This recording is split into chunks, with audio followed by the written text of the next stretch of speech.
तर राहुल गांधी पाकिस्तानचे प्रश्न विचारत आहेत अशी टीका जी आहे ती देवेंद्र फडणवीसांनी केलेली आहे।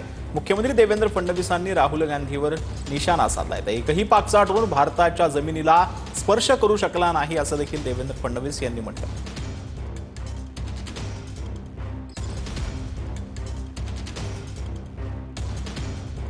वेगवेगळ्या पक्षाचे लोक सगळे भारतीय एकत्रितपणे सेनेचं आणि मोदीजींचं अभिनंदन करतायत, पण राहुल गांधी काय झालं समजत नाही।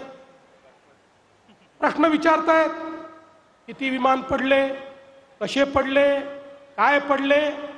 म्हणजे हे प्रश्न पाकिस्तानने विचारले पाहिजे, ते विचारण्याची हिम्मत पाकिस्तानची नाही, कारण त्यांचं कंबरडं मोडलेलं आहे।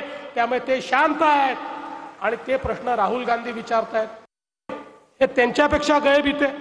परवा एक चेला चपाटा म्हणाला हे चायनाचे 15-15 हजार रुपयाचे ड्रोन त्या ठिकाणी आले आणि त्याला 15-15 लाखाचे आपण मिसाईल सोडले।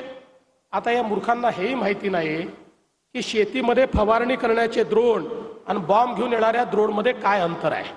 इतके मूर्ख आहेत। अरे वेड्यांनो, भारताने आपली ताकद काय दाखवली तर या ठिकाणी जेवढे ड्रोन आणि जेवढे क्षेपणास्त्र पाकिस्तानने पाठवले, एकही भारताच्या जमिनीला स्पर्श देखील करू शकला नाही। हवेतच ते सगळे तहस नहस करण्याचं काम हे भारताने केलं।